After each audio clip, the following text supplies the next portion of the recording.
were trying to wreck my interview before by making me حاولت بالتأكيد أن لا تقدم المقابلة منذ قليل. أخبرني الآن، أنت سعيد، ماذا عن هذه اللحظة؟ أنتم في صدارة المجموعة، ما هو الإحساس كلاعب ومجموعة؟ فخور فخور. نحن حاربنا في كل لحظة على أرضية الميدان في هذه المباراة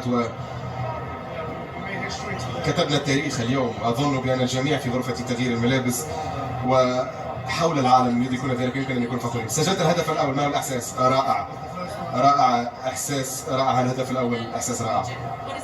وهذا ماذا يعني هذا بالنسبة لكم، بالنسبة للمنطقة بصفة عامة؟ لأنني رأيت الجماهير اليوم، هذا رائع، هذا أمر جنوني بكل بساطة.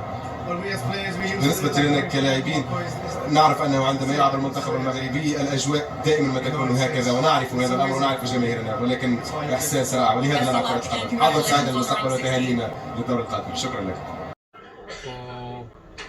كي بحال قلت للدراري دابا ما نكملوش مع هادشي، وان شاء الله الجمهور المغربي وكلشي جمهور المسلمين غيفرحوا معنا بور البروشان ماتش انكور ان شاء الله. كلمه اللي كتقول للجمهور المغربي بعد التاهل للدور الثاني والطموح ديالكم ان شاء الله؟ كونوا معنا، حنا معكم، وان شاء الله هادشي ما يكملش دابا.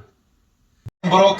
شنو احساسك وانت واحد من الفعالين في هذه الفرحه ديال الملايين ديال المغاربه اليوم؟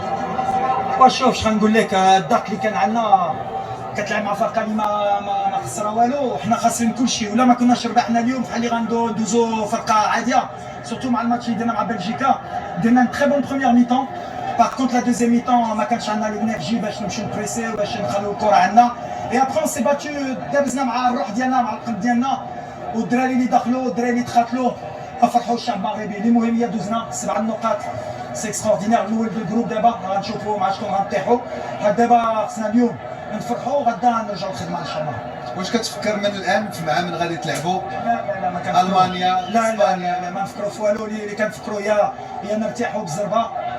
عندنا الدراري ملي كتشوف حكيمي اليوم الان بليسي، سيس الان بليسي، مرازراوي، الدراري كيتقاتلوا، وهادشي اللي كانوا باغيين الشعب المغربي يشوفوا فرقه اللي كتموت على بلادها.